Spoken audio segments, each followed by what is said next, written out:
I'll tell you what, yeah, I mean, I'm sick of it because he's 7 years younger than I am and has no gray hair. So I resent it. But there doesn't seem to be anything I can do about it. Look, I think it's a perfectly healthy thing if we realize that these are common developments the world over. I mean, this isn't just something that's to do with the United States or to do with Britain. There is a different generation of political leaders. I mean, I grew up, was born 10 years after the end of the Second World War. I grew up with Eastern Europe on our doorstep. You know, I never thought that the politics of my type of political aspiration was the politics I saw in Eastern Europe. But what I took from my own political traditions was a belief in community, in justice, in a hatred of discrimination. But I want to apply those types of values in the different world.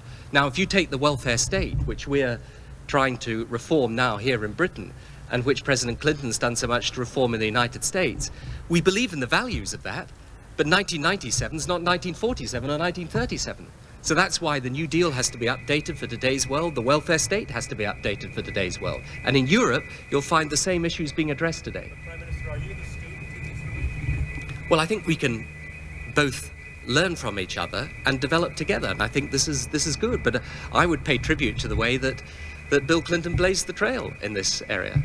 Let me say on that point, as all of you know, all the American journalists here know, before I became president, I was not a member of our Congress. I was a governor for a dozen years.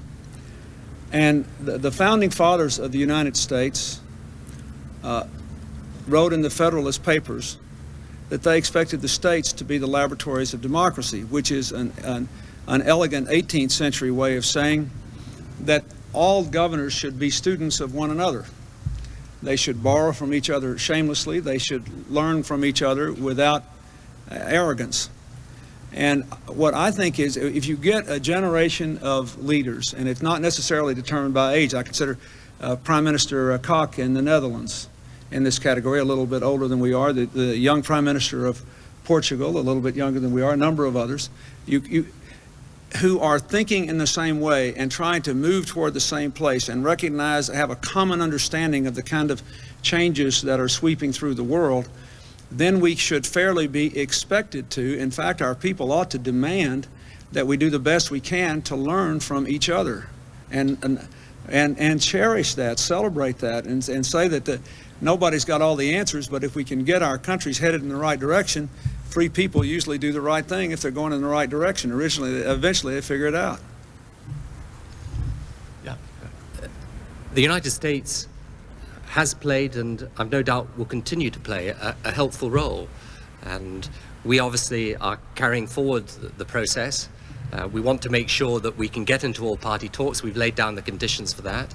And I know that the United States is fully behind that, and I think that that is always helpful. I remember, too, the visit that President Clinton made some 18 months ago, when the huge optimism and hope that he ignited there in the province was tangible. And, you know, we want that back again. You know, we want that sense that peace in Northern Ireland and ensuring that we get a lasting political settlement that endures is what the vast majority of people in Northern Ireland want. This is the great burning frustration of it, that we are so keen to make sure that the voice of that majority that wants a lasting settlement and that doesn't want to do it by anything other than democratic means is heard. Now, I believe it's possible that we can move this process forward, but it's got to be done with care.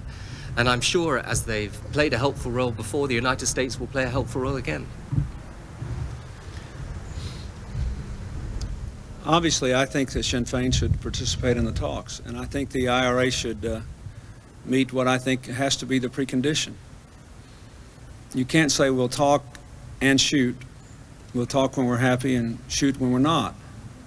And every political process in the world is a struggle for principled compromise, which means when it's over, no one is ever 100% happy.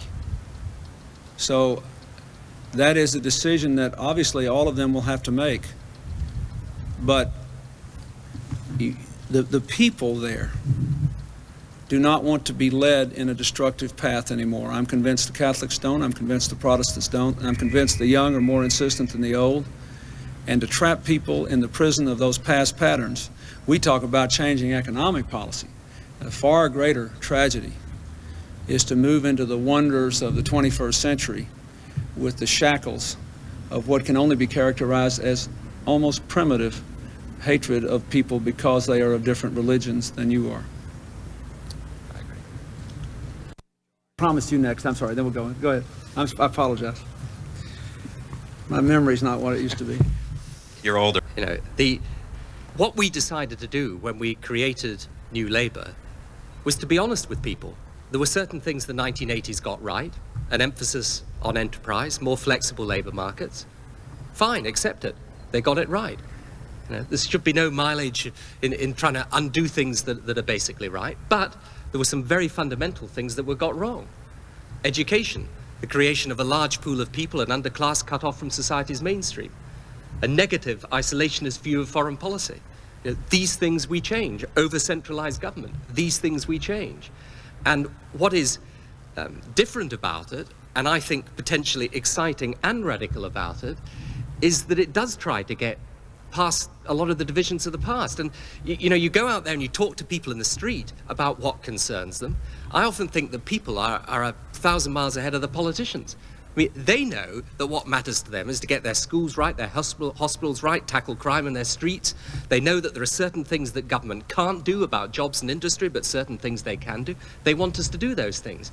Now, I don't think that's a dead centre. I think that is a radical centre. And you know, it's the big changes that we were able to make in the Labour Party, we made out of principle. It was electorally necessary, but it was also the right thing to do. If it hadn't been the right thing to do, it would never have taken root in the way that it did. Now, sure, whenever you make changes, there are people that disagree, and there will be those that say we just want to go backwards. Well, the job of political leadership is to explain to people why that's not sensible, why you should move forward. First of all, let me just remind you of what it was like. Rising welfare and increasing social division. We now have the lowest unemployment rate in 24 years, the biggest decline in income inequality, something the Progressive Party should care about, in over 30 years. We have declining crime rates for years. Every year I've been president, the crime rate's gone down, and our crime bill is fully funded and is implementing that. We've got the biggest decline in welfare rolls in history. And we have fought against the divisive forces of race, religion, and all the other forces that are used to divide people in a complex society like ours. And so I think that what we have done is both progressive and effective. And yes, we have a smaller government. We have the smallest government since the Kennedy administration, but we're spending more money on education, more money on medical research, more money on technology. I think we're doing the right thing. That's first. Second, on the budget agreement itself, to my fellow Democrats, before they criticize me, I would ask them to read what the conservative Republicans have said about the Republicans for signing off on the budget agreement. One conservative periodical accused the moderate Republicans of being Clintonites, which is a fate worse than death for them, you know, and then said that I guess we're all new Democrats now. Now look at what this budget does. You say it leaves no room for big spending. It has the biggest increase in education in a generation, a big increase in environmental protection. It has enough $17 billion to insure half the kids in America who don't have health insurance. Now, beyond that, does it allow for big spending, new programs? No, it doesn't. If we want to spend any more money, big money, in the next 3.5 years, what do we have to do? We either have to grow the economy or we got to raise the money. That's what a balanced budget is for. I support that. I support that. I want the American people, if I could, we would come closer to solving our social problems if we can maintain unemployment at or under 5% for the next 4 years than nearly anything else I could do. And I want us to be in a position as the Progressive Party where we can't launch a big new program unless we raise the money for it or grow the economy to fund it. That's the way we ought to do it. That is the fiscally responsible way to do it. So I am happy with that criticism, and I plead guilty. And the results are good. I like that very much indeed. I think there is a very strong commitment to entrepreneurship there, which is very important. They've pursued, of course, a stable economic management policy that is very important. And Bill said something there just a moment ago that I think is very, very important. that the progressive parties today are the parties of fiscal responsibility and prudence. You know, you don't do anything for anybody by making a wreckage out of the economy. Now, I think these are all things that we take to heart. And what is interesting to me is if you look round, not just the USA or what we're doing with New Labour here in Britain, but if you look round Europe, there are centre-left parties there, again, as the parties of fiscal prudence and responsibility. And what you can do is make changes within the budget. You see, the questioner a moment ago was saying, well, you know, you're not going for big tax increases and all the rest of it. But people have had large tax increases. You know, state expenditure has grown to a very large extent. Why has it grown? Well, it's grown here because you've got massive welfare bills that you're paying out, often with people who would like the chance to get back into the labour market if we had the imagination and vision to try and give them the chance to do so that they're not any longer reliant on state benefits, but are standing on their own 2 feet, raising their family in some type of decent set of circumstances. So, you know, I think that these elements of job creation, of economic management, of creating the type of enterprises and industries of the future, they're interlinked, and we see those links very, very clearly indeed. Yeah, shoot. If I could just say one thing, I would like to give credit where I think credit is due, which is not primarily to me in this. And I think we have been successful in creating jobs for several reasons. One is we maintained earlier than a lot of other countries a reasonably open economy. Not perfectly open, but reasonably open, so that we suffered a lot of painful restructuring in the 1980s due to competition. But as a result of that, both our business managers and our working people have dramatically improved their productivity, first. Second, America is a relatively easy place to start a small business. And we get a lot of our new jobs from starting small businesses. Third, we have been blessed by having sort of incubators of the future in computers, in telecommunications, in electronics, increasingly in biotechnology. That is important. Fourth, we've had a good, stable monetary system. I think the Prime Minister did a good thing and he'll be criticized for it, first time interest rates are raised, but he did a good thing, I think, by trying to take the setting of interest rates out of politics, because it will create the feeling of stability and make Britain more attractive for investment. That's been a big factor for us. And finally, we've had good government policies, which were reduce the deficit, expand trade, invest in people. So I think all those things together will give you a job creation policy. Well, first of all, when we adopted the second mission, the S4 mission, after our first full year in Bosnia, we cut all the forces in half and stayed. We said we expected that mission to last about a year and a half. I still accept that. Here's the problem, the basic issue. I think we would all admit that a lot of the elements of the Bosnian peace process, the Dayton process, are not going as fast as they should. We have just completed a comprehensive review of our policy. We've identified a number of things we want to do better. Prime Minister and I talked about, for example, the police training and displacement of police there.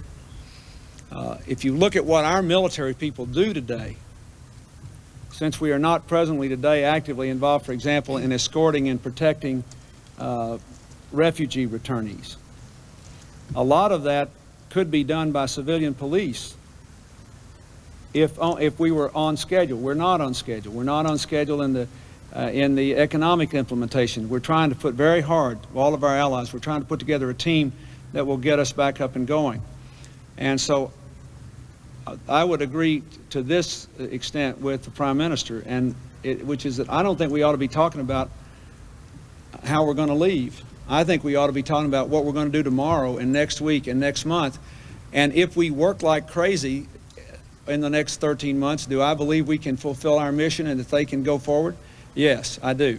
But I think we're going to have to make some very tough decisions. We can't play around with this. We can't just sort of hang around and then disappear in a year and expect the Dayton process to go forward. We have a lot of work to do in the next year, and so what I want to do is stop talking about what date we're leaving on and start talking about what we're going to do on the only date that matters, which is tomorrow.